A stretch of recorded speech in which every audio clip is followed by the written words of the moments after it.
Peace and welcome.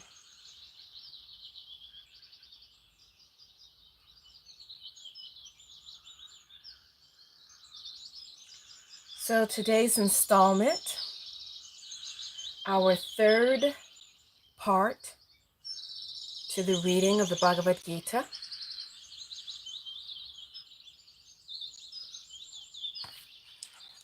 Yesterday we ended on, I believe it was chapter 8. And so today we will pick up on chapter 9. And again, we're reading from the Essential Wisdom Library, the Bhagavad Gita, the Song of God Retold in Simplified English.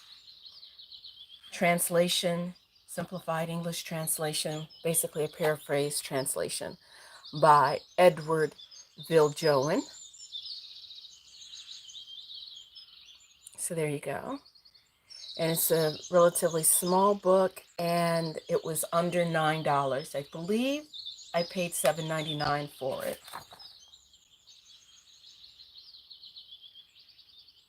Oh, my bad. Sorry. Actually, no, I paid $14.99 for this book.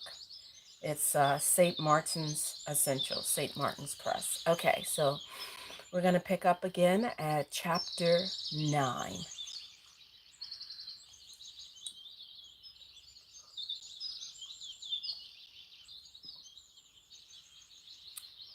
Lord Krishna said, Arjuna, because of your faith, I will tell you about the mystery of my being. I am in and through the universes, but not limited by anything in them. This is the great and hidden mystery. I bring forth and support all beings, but I am not confined in them. Through the movement of my subtle energies of creation, I produce a multiplicity of forms from the unity of myself over and over again. Yet, this constant creation does not disturb my nature. Foolish people who do not look beyond the form of things are deluded and empty. But the wise know me to be the eternal origin of all and give their full attention to me. Spiritual wisdom must be attained through study, and those who study will see my presence everywhere. I am also in every kind of ritual, spiritual practice, or offering. I am the mother, father, parent principle of the universe. When seekers seek, I am the one they are seeking. I am the sum of all knowledge. I am life's goal. I am the silent inner witness. I am the beginning, middle, and end. I am the womb and the seed. I am what is and what is not. There are those who follow the rules and practices or formal rituals, and others who worship personal gods or angels. All enjoy the rewards that match these things, and everyone is drawn to the object they worship and rewarded by the nature of that object. Actually, no matter whom they worship, without realizing it, they worship me still.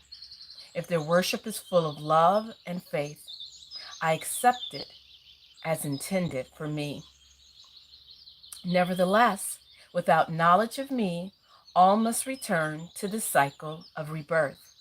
Therefore, Prince, whatever you do, whether it is eating, helping, acting, sitting, even suffering, do it as an offering to me. Offer all your work and actions to me, and you will be freed. I see all beings equally, but to those who worship me, I come to life in them. Even if a sinner begins to worship me, I come alive and quickly, and quickly his or her soul begins to harmonize with life. Anyone who takes refuge in me, no matter their birth, race, gender, or station in life, will find peace. Chapter 10. Lord Krishna said, there is more to this mystery of my being. No one knows my origin, because all have their source in me. All the qualities of being, the discrimination, wisdom, understanding, forgiveness, truth, self-control, peace, pleasure, etc., have their source in me. Arjuna said, you are God. Ancient wisdom says so, and now I experience it directly from you. I realize that you alone know yourself. So I ask what you tell me. So I ask that you tell me about you. I want to know everything about you and how you feel creation. Tell me exactly so I can understand how to meditate. Tell me in detail. I will never tire of hearing it. Lord Krishna said, okay, I'll tell you about my divinity, but I'll only mention the most glorious aspects. Otherwise, I would go on and on and on for eternity. I am the spirit at the seat of consciousness and all beings. I am the middle, beginning, and end of all things. I am the innermost self. I am Vishnu, the compassionate sustainer. I am the brightest of heavenly bodies. I am Indra, god of gods. And I am the most prominent mountain, the highest peak. Wherever strength, beauty, power, and wisdom exist, I am the best of it, and all of it comes through me. But what use is it to know all this in such detail? Just remember, it all comes from me. In fact, it all comes from an infinitesimal fragment of myself. Chapter 11. Arjuna said, you're clearing up a lot for me by describing your infinite glory. I genuinely want to see it now. I want to experience you in your real forms. Do you think I'm strong enough to see it? Lord Krishna responds, here I am. This is me, a million holy forms. Here is the entire cosmos turning in my body. You cannot see this with ordinary eyes, so I give you spiritual vision at this moment so that you can see the glory awaiting you. Sanjaya said, then Lord Krishna showed himself to the prince as the absolute. In this form, the many appeared within the one, with infinite faces and a dazzling vision, each seeing in all directions at once, glorious and radiant. And there, within the body of God, the variety of forms of creation appeared, united as one. Filled with awe and wonder, the prince bowed his head. The prince bowed his head with each palms joined, as if in prayer, and said, Arjuna said, O Lord, I see it all contained within you. Everything, countless worlds, millions of eyes, endless forms. I cannot determine the beginning, middle, or end. Your radiance is blinding me. It is even too bright for the spiritual eye with everything. Oh, let me reread that. It is even too bright for the spiritual eye with which you have empowered me. You are the absolute, touching everything, the heavens and the earth, and all space between are filled with you alone. This is a wonderful and terrible sight because it is overwhelming.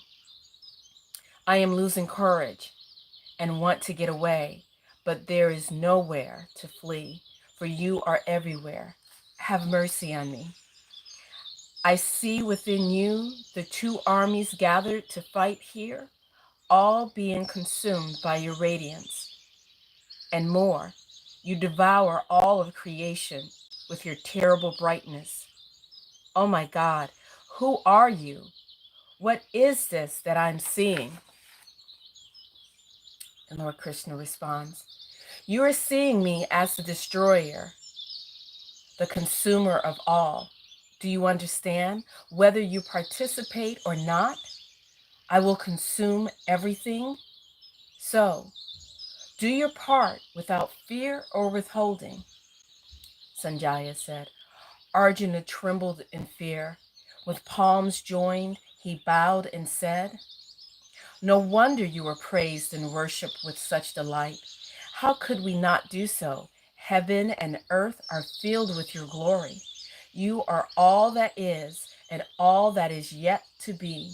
You are the invisible and the invisible. You are the visible and the invisible. You are beyond the duality of being and non-being. You are timeless and final home. You are the timeless and final home. You are above me and below me, before me and behind me. Your power is beyond measure. I have taken you for granted. Sometimes I treated you as a mere friend because I did not know. Now I see you in the parent as the parent of creation. O Lord Krishna, my Lord, my love for you wells up in me, and I am filled with reverence and worship for you. Forgive me for not seeing you before. I rejoice in seeing you now, but at the same time, it terrifies me. Let me see you as God in a form that is not so overwhelming to look at. Lord Krishna responds, out of my love, I showed you this vision of me. No one has ever seen it, and it cannot be achieved through study, sacrifice, charity, or ritual. But don't worry, I will change into a more familiar form. Sorry, my lips stumbled on that one. But don't worry, I will change into a more familiar form, Sanjaya says. Having spoken these words, the Lord once again assumed a gentle form as Lord Krishna. Arjuna said, O Lord Krishna, now that I see your gentle form, I am myself again. Lord Krishna, I know it is indeed difficult to see what I have shown you. Even the heavenly hosts long to see me in this aspect. But as I said, it cannot be achieved through the study of the scriptures or self-denial or charity. By the unfailing devotion, you can know me. By unfailing devotion, you can know me, see me, and be united with me. Chapter 12. Arjuna said, Lord, what is the better way to worship you? Is it better to worship you as God, as I see you now, or as the eternal, formless reality that I experienced a moment ago? Lord Krishna responds, definitely by setting your heart on me with unfailing devotion is the better way. But also, those who strive to know me as the formless reality beyond the reach of thought, they also come to me. But that is a more difficult path to follow if you live in a world of physical things. It is difficult for the physical to realize the non-physical, for the visible to see the invisible. So I recommend that you quiet your mind and fix your thoughts on me as the best way for you. But if you cannot, then learn to do so through the regular practice of meditation. If you lack the will for such self-discipline, then practice selfless service. And if you cannot do this, then practice being unattached to the results of your actions and do everything for me. Understanding your actions is better than doing something for the sake of doing it or because you must do it. And to have a practice of meditation is even more beneficial than understanding. Better still is giving up your attachments to results because of the immediate peace that follows. That's interesting. Let's read that last part again. Better still is giving up your attachments to results because of the immediate peace that follows. I love those people who are kind and friendly and compassionate. I love those who are selfless, patient, and self-controlled. I love those who are not agitated by the world or agitating to the world, who neither run toward pleasant goals nor away from them. Difficulties, let things... Okay, let's go back. Let me read that again. I love those who are not agitated by the world or agitating to the world, who neither run toward pleasant goals nor away from difficulties, but let things come and go as they happen. I love those who are not puffed up when praised or depressed when blamed or criticized, but those who find their harmony in me wherever they go. Those who seek me as their goal in life, I love them deeply. Okay, so let me think. I think that was for chapters 8, 9, 10. Just did 12, so that was actually 5 chapters. But let's see, 13. I will leave off there for now. And I see someone shared their thoughts.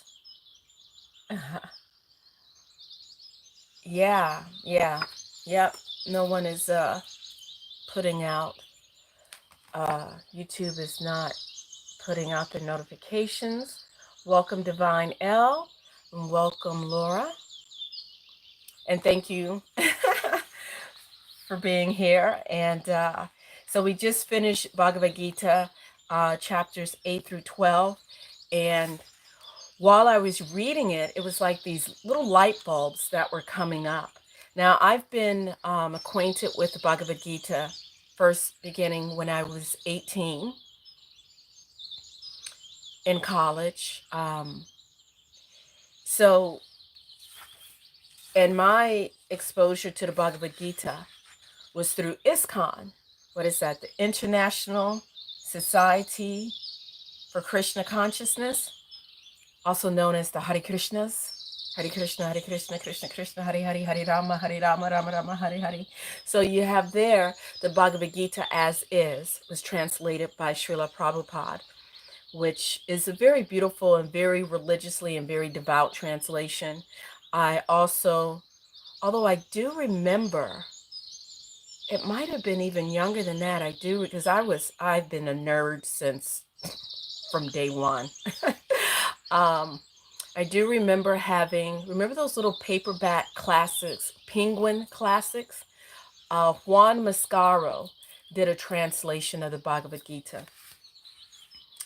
This paraphrased version is really it's like, it's really cutting to the chase and getting straight in there. So I want to go back to chapter 8. I think it was in chapter 8 where Arjuna, let's see. First he asked, no, I did chapter 8 yesterday. So chapter 9 today. Where Arjuna asked Lord Krishna to, basically show him who he is and how should I worship you? How should I come before you? And there's a thing in there where Krishna talks about, well, whatever people decide to worship, and okay, worship can be an archaic term. You can think of worship as whatever you set your desires on, what you're devoted to in your life. For instance, say you're devoted to every morning getting up, having your cup of coffee. Some people might have a cigarette with their coffee, sit out and stare out, out the window. Some people might go to mass every day. Some might, go to the Buddhist temple or the Hindu temple, or to the kingdom hall or this or that. And Krishna is saying, and remember, Krishna is the humanly form of, say, you can think of it as like the source of life coming down to earth, or the source of life presenting itself in human form to connect with humanity. Krishna, he talks about how whatever people, however they choose to worship me, whatever path, whatever way, whatever name they're using, it all comes back to him. I wasn't raised in any particular religion growing up, which was, a good thing and maybe not so good thing. The one good thing is I don't really have these deep-seated hang-ups that a lot of people have, especially if they were raised in, various denominations or whatever. Like I mentioned, that I was 18 when I first came across the Bhagavad Gita. It was a temple in Atlanta on Moreland Avenue, New Panihati, and they were having a festival. And they were having a festival. I had just gotten home from my first year in college, and the reason why I was involved at the temple was because um, in college I had my first boyfriend, and he was actually of Hindu background, and so I wanted to learn as much about Hinduism, and that was sort of like my gateway in. And so there was this big festival coming, and I had been hanging out at the temple, and there were a lot of other young ladies who were around my age, between 18 to say 21, 22. And they said I should go and buy a nice sari to wear to this festival. And there were people coming from all different temples all over the United States, and even some up from South America. So I went with my mother to, I think it was Goodwill or some thrift store. And that was back in the day where Goodwill actually had very, very reasonable prices. And I grew up shopping at Goodwill. That's where I used to get all my clothes, and I still like to go there now. And so I remember thinking to myself, where am I going to get a sari from? Where am I going to get a sari? Now, mind you, I grew up, my teenage years was in Atlanta, and we had a very large Somali, Ethiopian, and Indian population. And in high school, I grew up wearing Punjabis and shalwars to high school. So I knew where I could find a sari, but they were like super expensive. And I had this festival to go to in the weekend. So I'm with my mother at Goodwill, and I remember when I was at the temple, and one of the girls said, um, just ask Krishna to give you a sari, and your prayers will be answered. So I'm there at the Goodwill, and I remember the person saying this to me. And I just remember saying a prayer in my mind, Lord, this New Panihati. Now, like I said, I grew up. So at that point, I was 18 and a half, almost 19. So from at least a little kid all the way up. So I'll say 10 years. 10 years, I shopped at Goodwill, looking through the drapes section, looking through everything. I've never seen a sari at Goodwill. I'm walking down the aisle, and I'm thinking, oh, I really want a sari because really want to blend in. And all, if you may know, saris are like the traditional Indian um, dress for women. It's like, I don't know, 7 yards of fabric, beautiful design fabric, silk or cotton or polyester blend that you wrap around you, and then you wrap up over your shoulder, and then you wrap it around your waist. So you could literally just wear this cloth, and it becomes this beautiful dress that completely covers you. So I'm walking down the aisle, and I'm looking and looking, and I'm just looking at stuff, and I'm looking through the draperies, and guess what I find? A sari. This most, and I still have it packed up somewhere, this most beautiful silk, pure silk sari.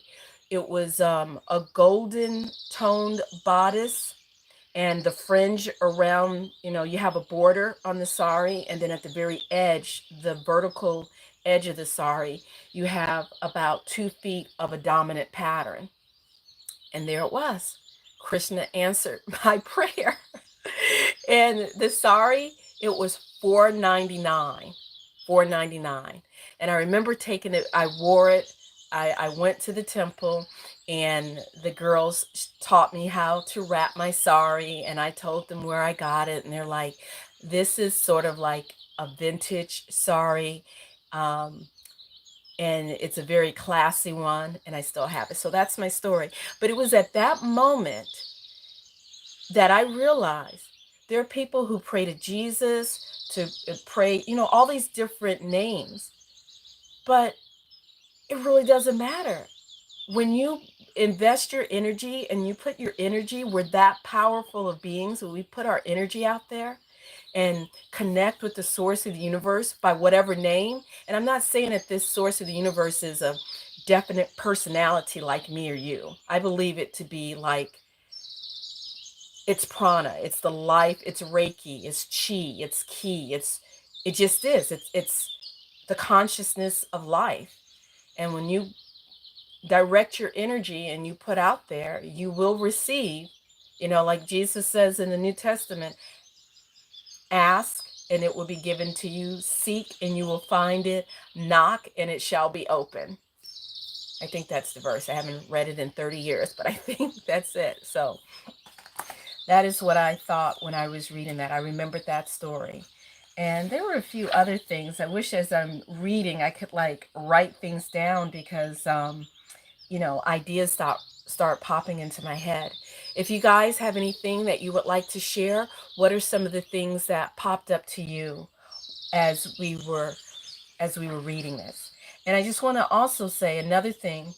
I also saw in this reading the concept, the Kabbalistic concept. I think it's called Zimzum. It's where you have the contraction and an expansion of the universe. So that's the Kabbalistic description of like how the everything came into being. And in physics, I know there is like that finite infinitesimal point that constricted into itself, and then it expanded. And oh yeah, that's like the part of the Big Bang Theory. As I was reading this, I remembered that Albert Einstein, the Bhagavad Gita was very much cherished by Albert Einstein, and that he based a lot of his theories that he came up with from reading the Bhagavad Gita.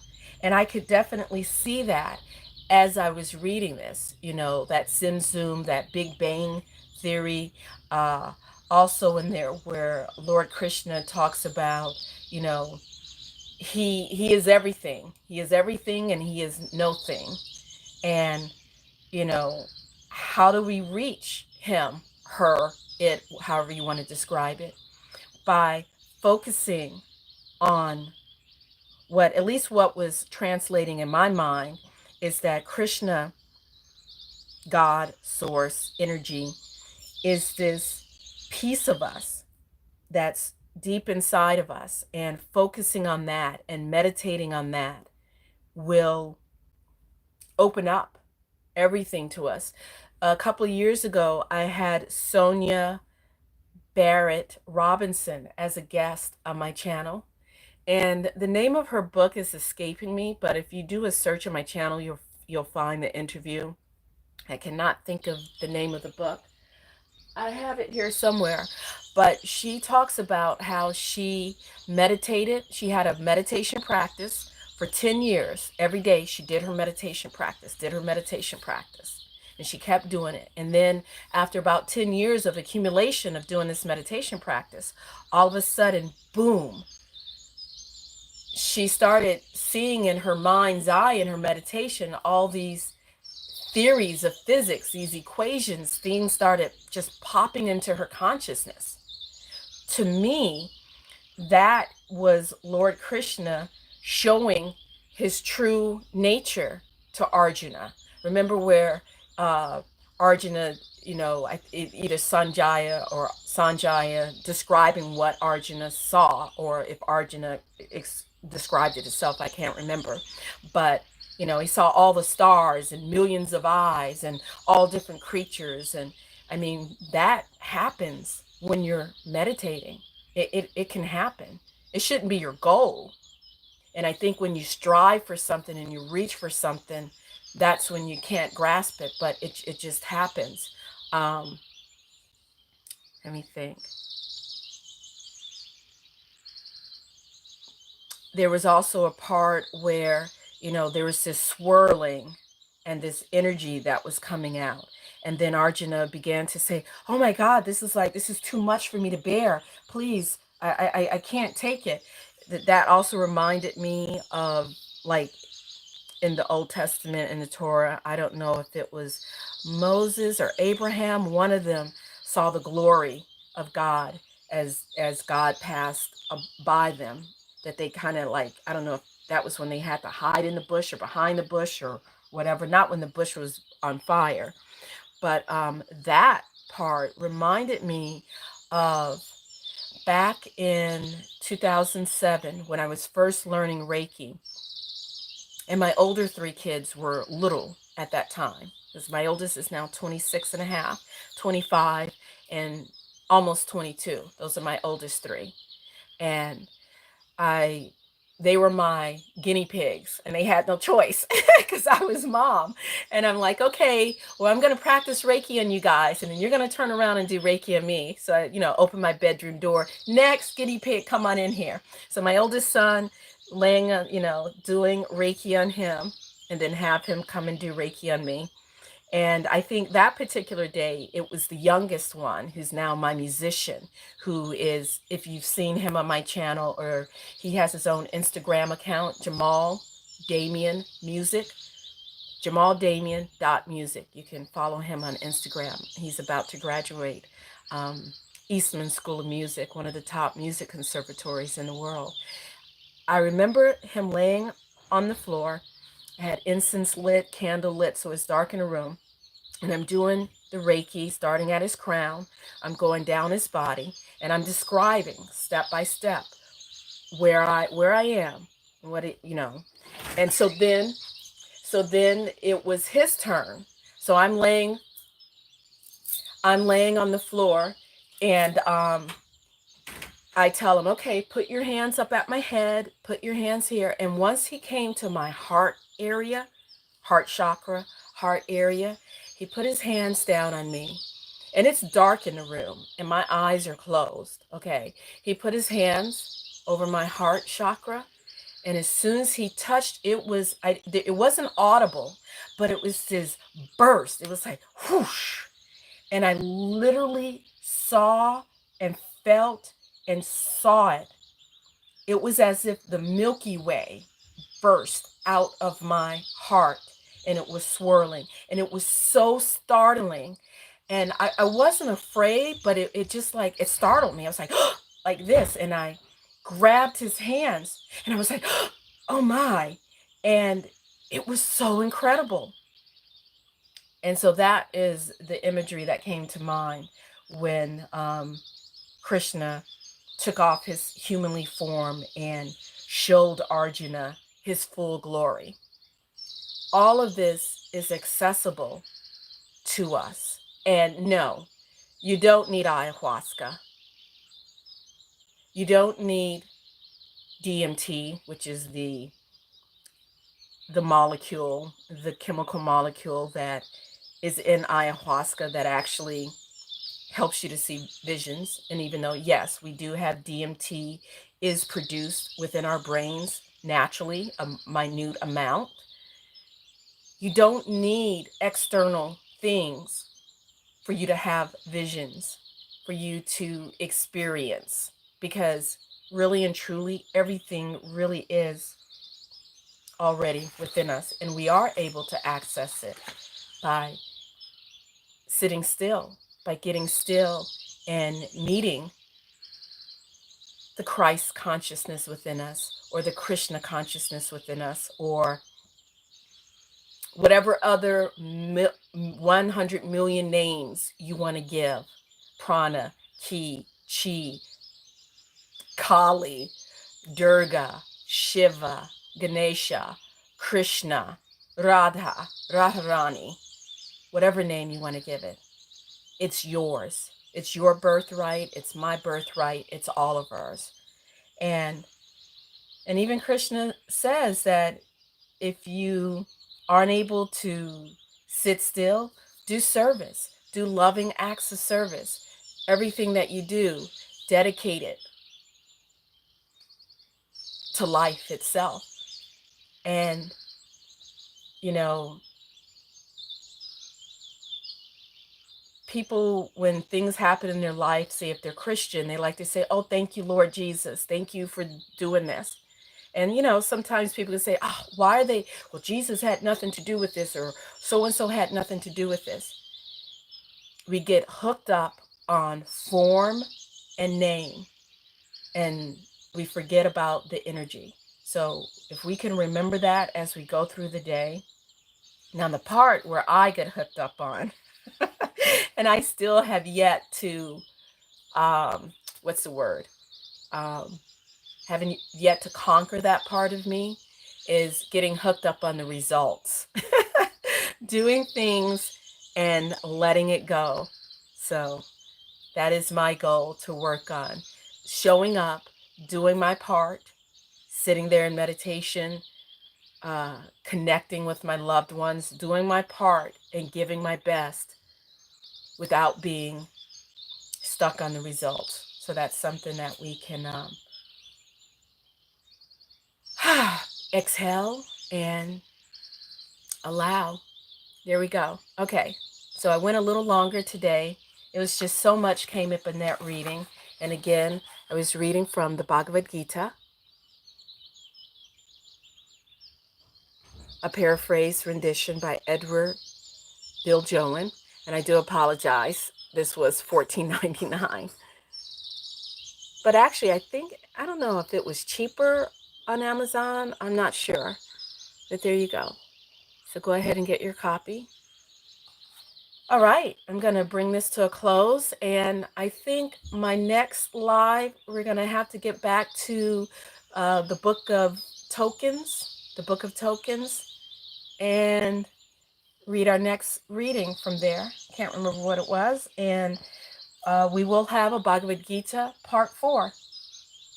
As we have 15 chapters, and I read up to chapter 13. So I guess we had 18 chapters, read up to chapter 13 will be the next chapter.